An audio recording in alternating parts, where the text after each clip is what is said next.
Una joven se aleja de una fiesta tras una pelea. Se encuentra a solo unas cuadras de su casa. Deja atrás su bolso, su celular y sus llaves. Minutos después desaparece en la oscuridad. A la mañana siguiente su cuerpo es hallado en el desierto de Nuevo México. Los detectives obtienen el ADN del asesino casi de inmediato. Saben que ella se defendió. Saben que él dejó rastros, pero aún no pueden identificarlo. Para la familia de Katie Cepich, la pesadilla no es solo el asesinato, es la espera. La terrible idea de que el hombre que hizo esto sigue ahí fuera. Sigue respirando en libertad, mientras que su hija ya no está. Y cuando finalmente se revela la verdad, esta trae consigo algo aún más escalofriante. Este caso podría haberse resuelto años antes. Antes de convertirse en el nombre detrás de una ley, Katie Cepich era una joven de 22 años con una risa contagiosa, una mente aguda y un futuro que parecía abrirse justo frente a ella. Creció en Carlsbad, Nuevo México, y era la mayor de 3 hermanos. Su familia dice que era inteligente, divertida, de carácter fuerte y llena de vida. Se había graduado en Administración de Empresas en la Universidad Estatal de Nuevo México. Tenía planeado comenzar un posgrado y estudiar para obtener un MBA. También trabajaba como mesera en un restaurante mexicano local. Katie no era el tipo de persona que se quedaba sentada en silencio y dejaba que la vida le pasara de largo. Hacía planes, tomaba las riendas, actuaba con rapidez. Y el fin de semana del Día del Trabajo de 2003 salió con amigos, tratando de disfrutar de un fin de semana más antes del semestre que se avecinaba. Ese fin de semana, Katie estaba con su novio, Joe Bischoff, su compañera de cuarto Tracy y otros amigos en Las Cruces. Fueron de bar en bar y terminaron en una fiesta en una casa después de que cerraran los bares. Las grabaciones de seguridad de más temprano esa noche mostraban a Katie y Joe tomados de la mano. Pero la relación había estado pasando por momentos difíciles. Katie estaba a punto de comenzar sus estudios de posgrado. Joe planeaba mudarse a varias horas de distancia para trabajar en un negocio familiar. En la fiesta, todo se vino abajo. Katie vio a Joe con otra mujer. Se produjo una discusión. Luego, alrededor de las 3 de la mañana, Katie se alejó de la casa sola. No se llevó su bolso. No se llevó su celular. No se llevó sus llaves. Su casa estaba a solo unas cuadras de distancia. Debería haber sido un paseo corto, pero no lo fue. Los investigadores concluyeron más tarde que Katie logró regresar a su casa y fue atacada frente a la ventana de su recámara mientras intentaba entrar. La madre de su compañera de cuarto estaba dormida adentro y no escuchó nada. Había señales de una pelea en la grava. Katie padecía una afección de toda la vida que le dejaba una voz muy ronca. Según su familia, no podía gritar. Estaba tan cerca de casa que casi podía tocar la seguridad, pero cuando se produjo el ataque, no pudo gritar de manera que alguien la oyera. El asesino la redujo, la agredió sexualmente, la estranguló y se la llevó. Luego la subió a una camioneta. Condujo hasta una zona remota cerca de un vertedero en el desierto a las afueras de Las Cruces. Arrojó su cuerpo boca abajo, le echó alcohol encima y le prendió fuego en un intento por destruir la evidencia. El fuego no funcionó. La evidencia sí. A la mañana siguiente, el pánico comenzó a extenderse. La compañera de cuarto de Katie denunció su desaparición. Casi al mismo tiempo, unos tiradores deportivos cerca de un vertedero local encontraron el cuerpo de una joven. Pronto, las 2 escenas se conectaron en una horrible verdad. Katie estaba muerta. Tenía 22 años. Su padre, Dave Cepich, dijo más tarde que cuando identificó su cuerpo, cayó de rodillas. In the meantime, police received word of a horrifying discovery. Hikers in a remote area happened upon the remains of a young woman.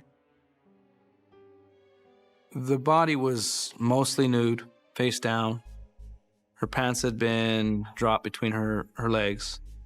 The burn marks on her body were the result of an accelerant that had been poured on her back in what we think was an attempt to burn the evidence. It appeared that the body was taken to this location and dumped. Los detectives ahora contaban con una línea de tiempo, una escena del crimen y una pista contundente. ADN encontrado debajo de las uñas de Katie y en otras partes de su cuerpo. Katie había luchado por su vida. Había dejado pruebas sobre el hombre que la mató. Eso debería haber significado un arresto rápido. En cambio, el caso se convirtió en un laberinto. La policía entrevistó a personas de los bares, de la fiesta, a amigos, familiares y a cualquiera que pudiera haber visto a Katie esa noche. Un nombre pasó a encabezar la lista casi de inmediato: Joe Bischoff. La razón era sencilla. Joe había discutido con Katie poco antes de que ella desapareciera. Admitió que había besado a otra mujer esa noche. Los detectives dijeron que casi todos los asistentes a la fiesta aceptaron dar una muestra de ADN. Joe no lo hizo. Luego se fue de la ciudad a los pocos días del asesinato de Katie. Para la policía, eso se veía muy mal. También se ausentó del funeral de Katie, a pesar de que más de 1,000 personas acudieron a rendirle homenaje en Carlsbad. It was very comforting for us as a family to have that many people be here for us. It literally turned into a celebration of her life. Sus padres ofrecieron una recompensa que comenzó en $50,000 y más tarde se elevó a $100,000.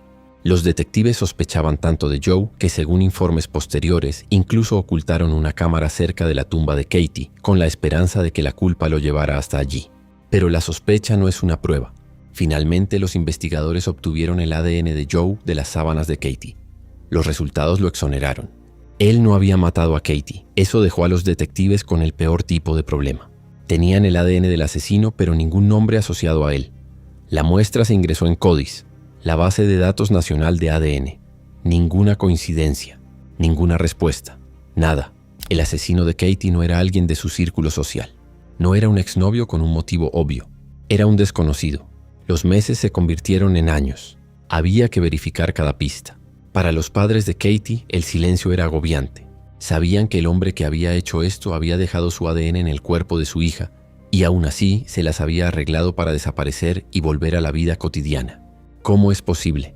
¿Cómo puede la ciencia estar lista para hablar y el sistema seguir en silencio? Luego se produjo un avance, pero no en el caso de Katie. Menos de 3 meses después de su asesinato, el 13 de noviembre de 2003, un hombre de 23 años llamado Gabriel Ávila irrumpió en el departamento de 2 mujeres jóvenes armado con un cuchillo. Las mujeres se encerraron en el baño y llamaron al 911. Ávila fue arrestado y posteriormente condenado por allanamiento agravado con intención de cometer agresión agravada. Luego, tras ser liberado bajo fianza, se dio a la fuga. La policía no lo volvió a localizar hasta noviembre de 2004. Finalmente fue condenado a prisión. En ese momento, el nombre de Gabriel Ávila no significaba nada para la familia Cepich ni para los detectives que investigaban el asesinato de Katie. Pero debería haber sido relevante, porque si Nuevo México hubiera estado recolectando ADN al momento de la detención de sospechosos de delitos graves violentos, este desconocido podría haber sido vinculado al asesinato de Katie casi de inmediato. En cambio, el sistema avanzó lentamente. Se le tomó una muestra de ADN a Ávila después de que ingresara a la cárcel. Luego pasó más tiempo. Finalmente, años después de que Katie fuera asesinada, la muestra fue analizada y se estableció una coincidencia con el ADN encontrado en la escena del crimen.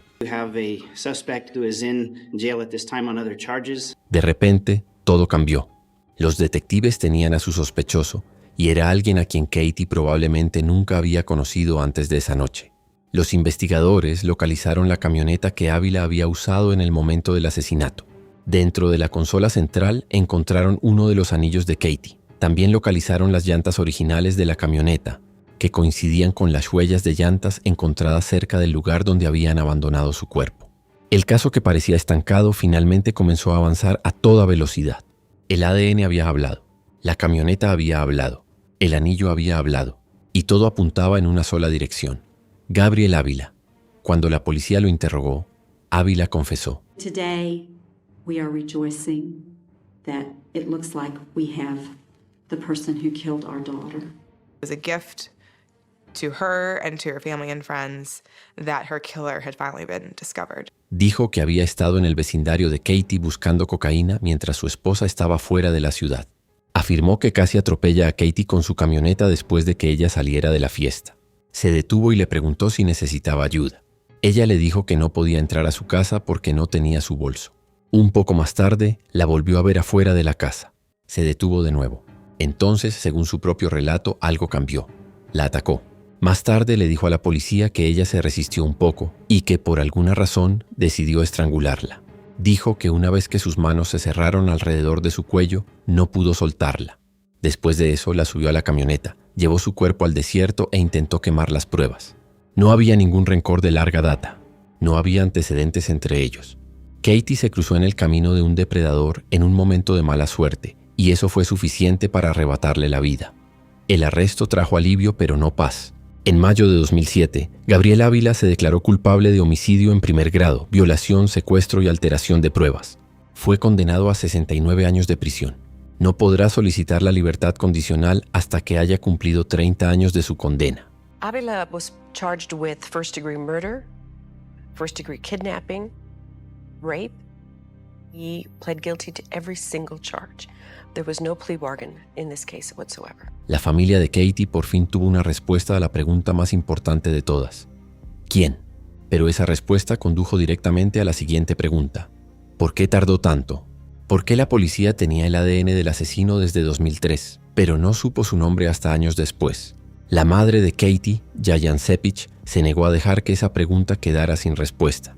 Si la ley hubiera permitido a la policía tomar muestras de ADN de personas detenidas por delitos graves violentos antes, el ADN de Gabriel Ávila podría haberse recogido tras el robo posterior y haberse relacionado con el caso de Katie mucho antes. Darse cuenta de eso convirtió el dolor en acción. En 2006, gracias en gran parte al trabajo de los padres de Katie, Nuevo México aprobó una ley que exige la recolección de ADN en ciertos casos de delitos graves. What was it like to fight to get Katie's law here in our state and your continued fight to get similar legislation throughout this country? We were really very fortunate in New Mexico because the first time we went was a 30-day session, and it was a lot of work because we were there the whole 30 days, talking to people. But we did get it passed in 30 days in New Mexico. Other states have been a little more time consuming. For example, it took 8 years to get it passed in Oklahoma. It took 6 years to get it passed in Nevada. We've worked, all over the country. In a lot of states we've worked year after year and still haven't gotten it passed. El esfuerzo no se detuvo ahí. Yayan Sepich impulsó un cambio más amplio en todo el país. En 2010, la ley federal Katie Sepich Enhanced DNA Collection Act creó incentivos para que los estados adoptaran procesos mínimos o mejorados de recolección de ADN para ciertas personas arrestadas o acusadas, incluyendo casos de asesinato, homicidio involuntario, agresión sexual, secuestro, robo y agresión agravada. La idea era simple y poderosa.